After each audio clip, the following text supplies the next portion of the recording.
Hello from your favorite voiceover artists and world-renowned voiceover artists. Wow. I don't know if that's true at all. I'm making blanket statements. We're doubling down on. Yeah.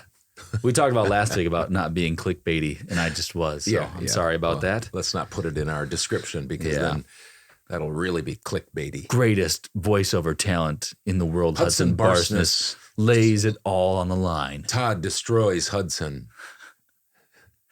Yeah. Anyway, this is our Todd's Tips. Dad will give us some tips. Todd to you, Dad to me. Give us some tips about what he's been thinking about and voiceover related, maybe just small business related. Yeah. They pertain to both usually. So without further ado. We've gone on a journey here of do's and don'ts.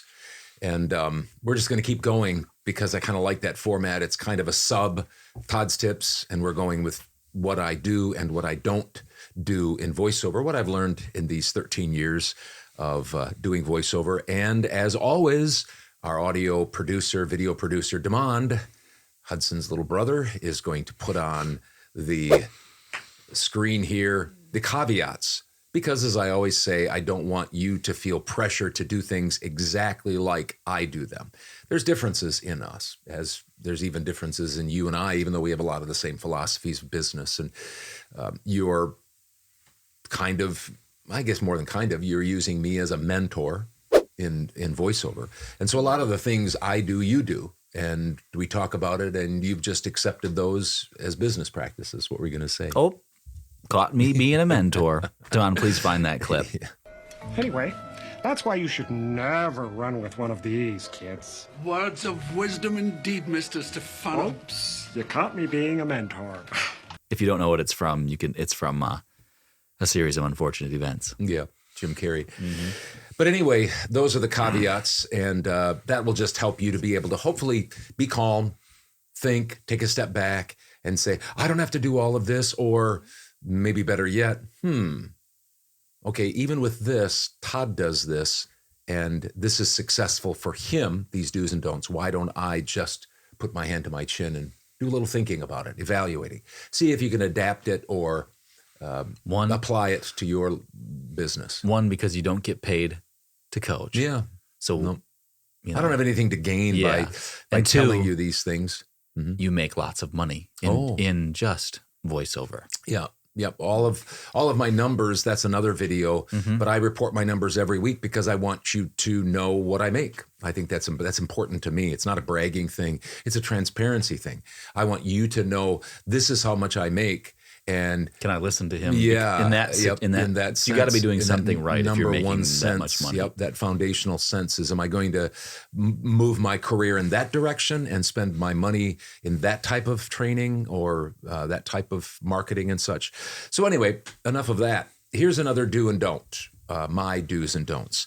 I do have a mission statement for my voiceover business. Did you know that?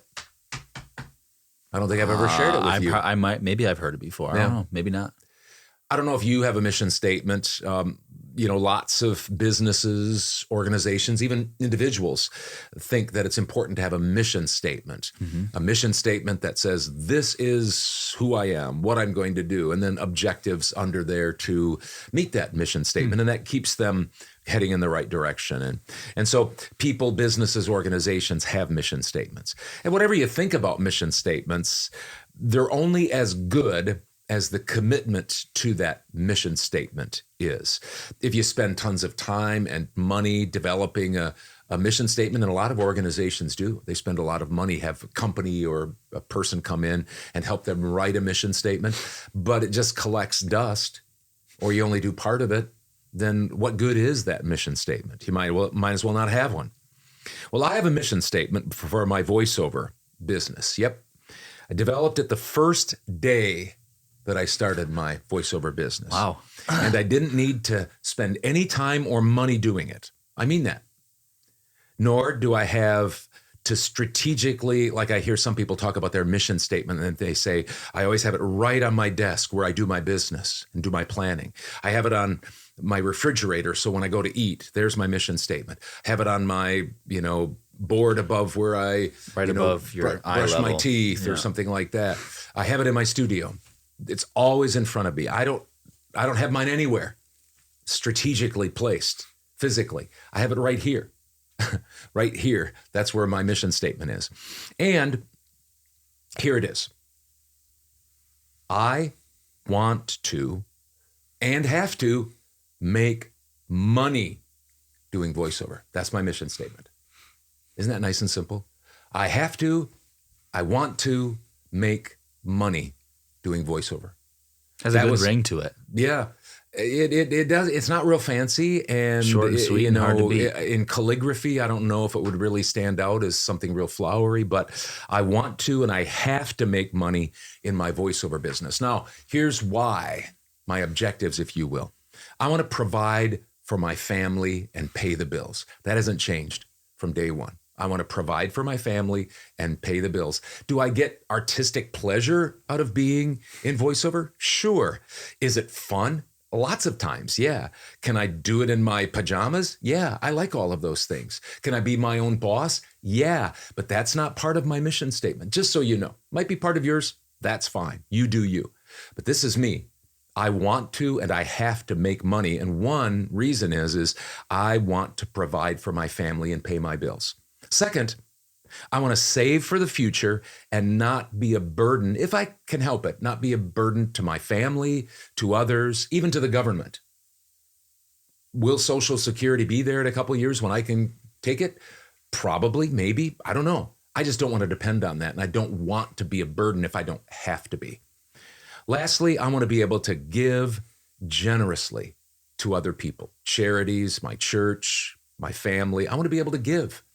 And so it all goes back to I want to and I have to make money. I've got to make money doing this. Otherwise, it's a hobby in my estimation.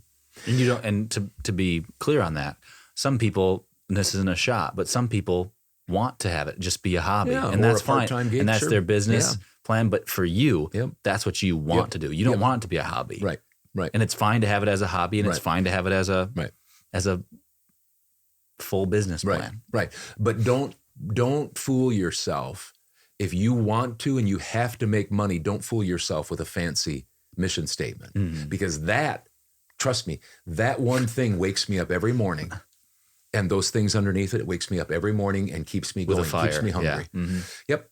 And so this one clear, specific mission makes everything pretty simple for me. I know it might not make other people happy, maybe some artistic people, the creatives, maybe some of the VO elites, the moralists, I'll call them, but it served me well these 12 years. And I just can't help myself because that's what I believe. So that's what I do. So I do have a mission statement, and that's my mission statement. So there you have it. You know, I hope that someday, and I'm pushing myself to the point where I hope that not only can you say that you make good money and do that stuff with the certain, skills and things that you employ for your business, but also me, so that it's not just, one person. Then that's why we do these videos, is to hopefully show my progress. So those are some of the same things. I don't have the same mission statement. I don't know if I really have thought about having a mission statement. It's, I want to be able to provide for myself. I don't have a family right now. So right now it's providing for myself and building a business. Something I don't think I ever thought I'd really do is build a business. So anyway. And I have goals, just so you know, even under those objectives, I have goals. I have marketing goals. I have social media goals. I have goals for the podcast, for Todd's Tips, for our numbers section. I have goals for all of those things, what I want to accomplish. But the bottom line goal is that's my mission statement. And that just keeps me right on track. And I don't really have to think about anything. I just get up. I have that as my goal. I have my objectives, my objections to my objectives. And then I have goals that seem to just fall into place then a little bit easier for me. It's a simple business plan that I just work. It works. And so I work it. That's obvious. Yeah. All right. Well, thank you for bringing Todd's tips.